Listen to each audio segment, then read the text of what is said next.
There is a specific kind of exhaustion that no healthy juice, no affirmation, and no sunrise meditation has ever been able to touch. It lives somewhere behind the ribs, it hums underneath the smiling photos. And by the end of this video, we are going to name exactly where it comes from and the very small, very physical thing we can do this night to start releasing it. But first, this video is not for everyone. If we are someone who has been spiritual for years and who knows the language of chakras and manifestation and raising our vibration, but who still wakes up tired, still flinches when the phone rings, still feels strangely numb during the moments that are supposed to feel sacred, this one is for us, the ones who did the work and still feel locked out of our own bodies. Let's start small with something almost embarrassingly ordinary. Someone we love says something hurtful, or our boss sends out that email, or a memory drifts up uninvited in the middle of folding laundry, and inside us, something cold flickers. A flash of anger, a wave of grief, a little voice that says, "Stop, this is not okay." And then, without thinking, we reach for the spiritual toolkit. We breathe. We tell ourselves, everything is happening for me, not to me. We light a candle, we post a quote about gratitude, we remind ourselves to stay in our high vibration. And on the surface, it definitely works. The feeling disappears. But here is what nobody told us. The feeling did not disappear, it went underground. It went into our jaw, it went into our minds, it went into our feelings of shame and of regret. It went into the shallow place behind the sternum where we hold the breath, we never quite exhale. And every time we do this, every time we high vibe over something that wanted to be felt, we are not transcending it, we are storing it.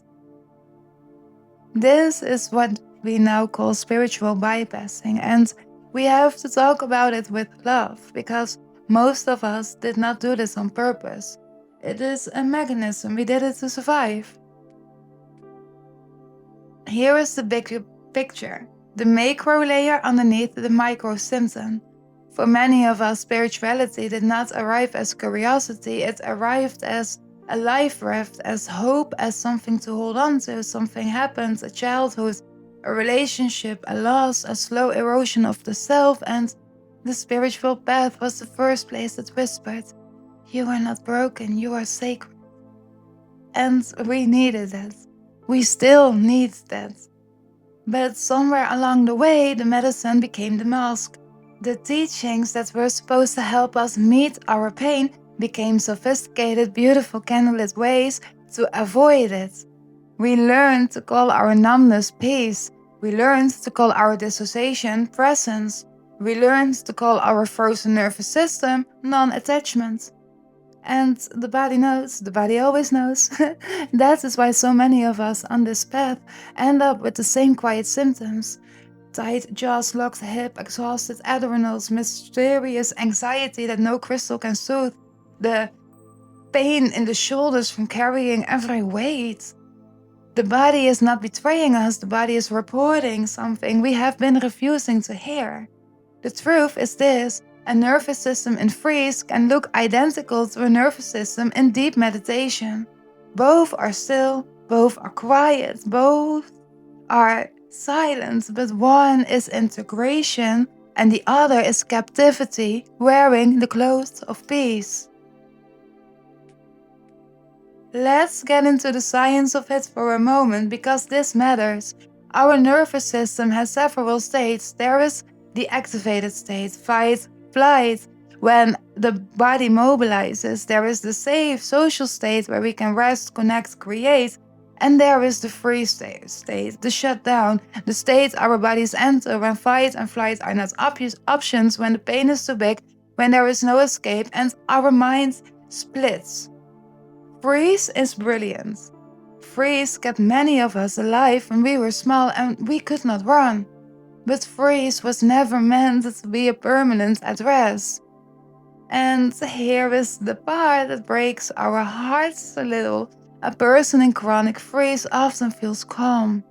They feel detached.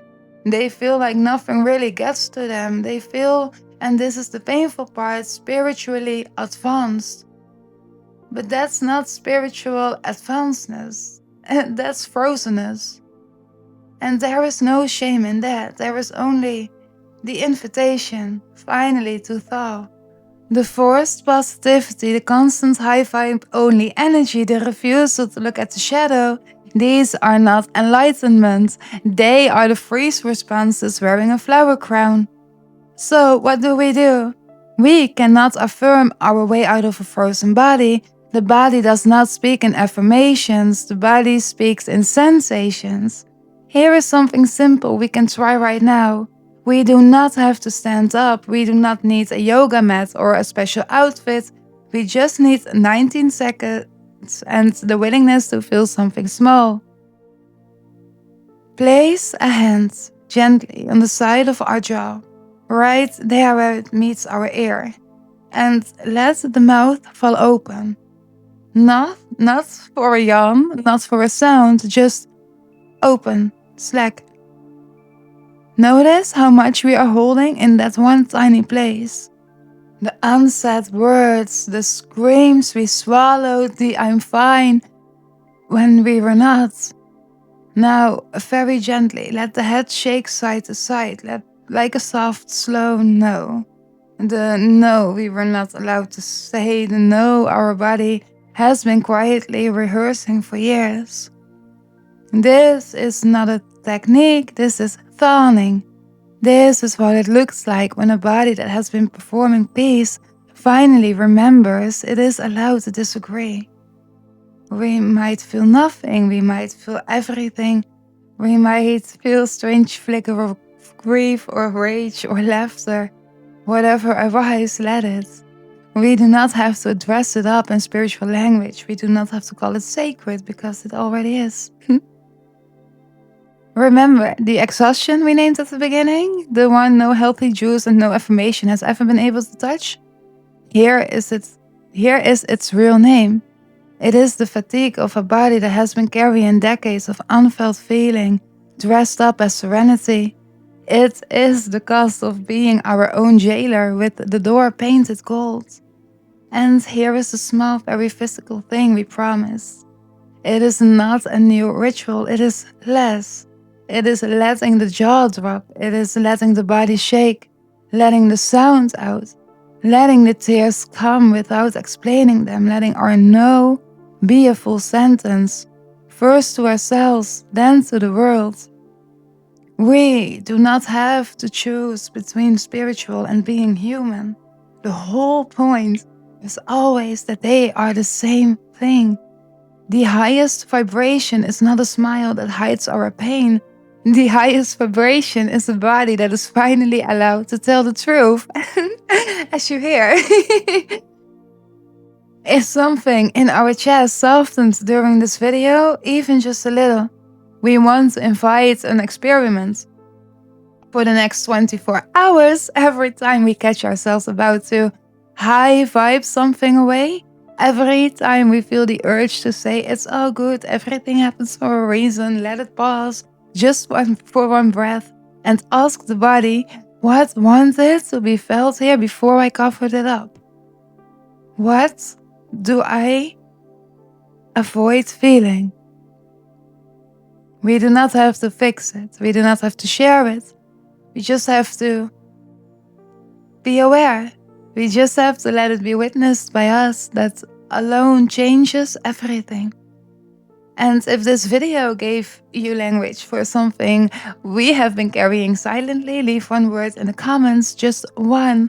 The word that names what our body has been holding underneath the high vibes. Mine lately has been fear. What's yours? I read everyone because this is how we stop being alone in it and how we start getting aware of it. Don't forget to tune in if you like my content. Subscribe, like, and share for high frequency.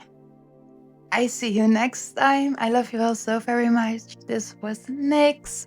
Stay safe, stay unharmed. Frequency is power. Bye.